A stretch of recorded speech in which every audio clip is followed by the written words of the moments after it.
आज प्रधानमंत्री नरेंद्र मोदी के तीसरे कार्यकाल का 1 साल पूरा हो गया है। इसके साथ ही उनका प्रधानमंत्री पद पर 11 साल पूरा हुआ है। ऐसे में आज हम बात करेंगे इन 11 सालों में पीएम मोदी ने जनता को कौन कौन से जुमलों में उलझाया और उन्हें कितना पूरा किया गया। साथ ही बात इस पर भी होगी कि तीसरे कार्यकाल के 1 साल में पीएम मोदी को अपने कौन कौन से फैसलों से पीछे हटना पड़ा, क्योंकि विपक्ष और जनता उनके खिलाफ थी।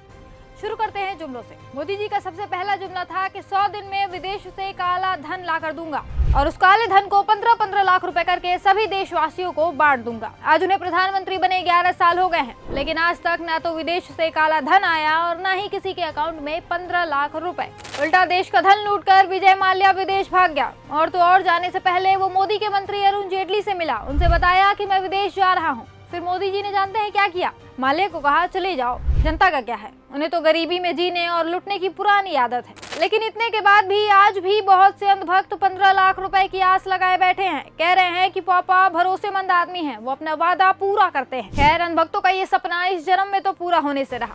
हम आगे बढ़ते हैं। पीएम मोदी का दूसरा जुमला था कि हर साल 2 करोड़ नौकरी दूंगा। अब इनके इस वादे का क्या हाल है, ये हम हर रोज देख रहे हैं। यूपी से लेकर महाराष्ट्र तक युवा नौकरी के लिए दर दर की ठोकरें खा रहे हैं। मॉल में एक गार्ड की नौकरी के लिए मास्टर्स की डिग्री वाले युवा फॉर्म भर रहे हैं। कंपटीशन हो रहा है उसमें भी। लेकिन भक्तों के मुताबिक सब चंगा सी। पेट्रोल डीजल के दाम कम करने का भी एक वादा किया था मोदी जी ने, लेकिन आज इंटरनेशनल मार्केट में कच्चे तेल की कीमत कम होने के बावजूद देश में पेट्रोल डीजल के दाम 100 रुपए के करीब है। मां गंगा को भी साफ करने का वादा था इनका, लेकिन वो भी पूरा नहीं हो सका। फिर किसानों की आय दोगुनी करने का वादा किया। फिर उन्हीं किसानों पर 3 काले कानून ला दिए। बेचारे किसानों को कई महीनों तक सड़क पर विरोध प्रदर्शन करना पड़ा, जिसमें कई किसानों की जानें चली गई। लेकिन इसके बाद भी मोदी सरकार पर कोई असर नहीं पड़ा। ये तो आपको अभी सिर्फ गिनती के जुमले बताए हैं मैंने, असल में ये लिस्ट बहुत लंबी है।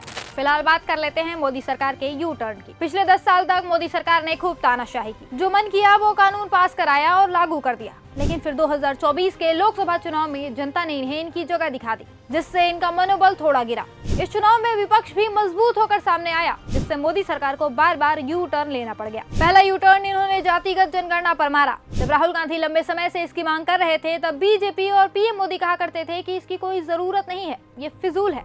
यहाँ तक कि उनके मंत्री नितिन गडकरी ने यहाँ तक कह दिया था कि जो जाति की बात करेगा उसे कसकर लात मारूंगा। फिर विपक्ष ने प्रेशर डाला और आखिर में मोदी सरकार को झुकना पड़ गया।